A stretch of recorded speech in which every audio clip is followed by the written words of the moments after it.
Pricing for value may be Dan Locke's favorite strategy, but most companies won't touch it with a 10-foot pole. Dan Locke's 7 Pricing Strategies video is the most highly watched pricing video on YouTube, with nearly 350,000 views. To be fair, there's a lot of good information on the video. I like it. But when he tells people his go-to strategy is pricing for value, he is recommending an approach that most sellers and buyers will not touch. Let me explain what I mean and then give you a roadmap for how you can turn Locke's guidance into a more nuanced, more successful pricing strategy in your business.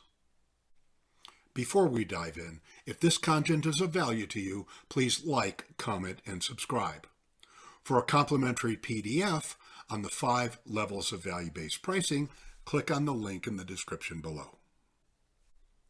The place we need to start is by defining Locke's pricing for value approach.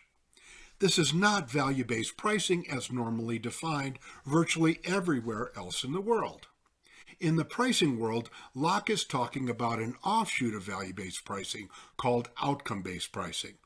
With outcome-based pricing, your payment is tied directly to producing results for a B2B client. When applying outcome-based pricing, it is critical to distinguish between value and outcomes, because in most cases, the two are not the same.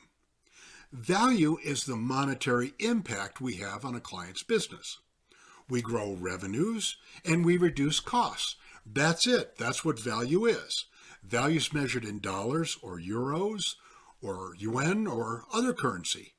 Locke's example, saying we grow revenues by $4 million and get 5 or 10% share, is a rare case where the value and outcomes are the same. But here's the rub, as Shakespeare would have put it. Most customers don't want to share a percentage of the value. Let's use Locke's example. Most companies will calculate that 10% of $4 million is $400K. They are likely to look at that number and tell Locke to get screwed. They are much more likely to bring their executive team together for a half day, pay Locke $40K for his best advice, and keep the remaining $360,000 for themselves as they implement the recommendations. Likewise, most suppliers don't want to get in bed with their customers to the extent that their payment is contingent on the customer's success. I can tell you from my 25 plus years of consulting that most of my recommendations end up in the dustbin. If you're going to tie your payment to your customer success, you'd better be damned careful in selecting which customers are worthy of that level of trust. In sum, Locke's approach makes a lot of sense, but does not work in most cases. So let's look at how we can turn this thinking into a model that works much more frequently in a real business situation. We deliver value when our products or services impact our customer's business in a positive way and deliver a financial result. These business impacts are called benefits and are at the heart of understanding outcomes. For example, your solution increases uptime for a manufacturer. Your ingredient makes paint flow more easily. Your equipment reduces energy costs. Your hardware increases bandwidth. Or your software drives higher sales production. These are all benefits. So what are outcomes? Outcomes are the measurable impacts of benefits we deliver that directly correlate with value delivered. If I say a firm achieved 99.4% uptime, that's an outcome. If I say energy costs were reduced by 4,500 kilowatt hours, that's an outcome. If I say that my software reduced lost sales by 20%, that's an outcome. These are not specifically value, but each have direct value consequences. Outcome-based pricing happens when our price capture is directly tied to outcomes. One business area that often uses outcome-based pricing is managed IT services. In these three examples, managed services may have their fees tied directly to uptime, energy efficiency, or reduction in lost sales. In other words, the managed services company shares the business risk with the customer and is jointly accountable for the designated outcome.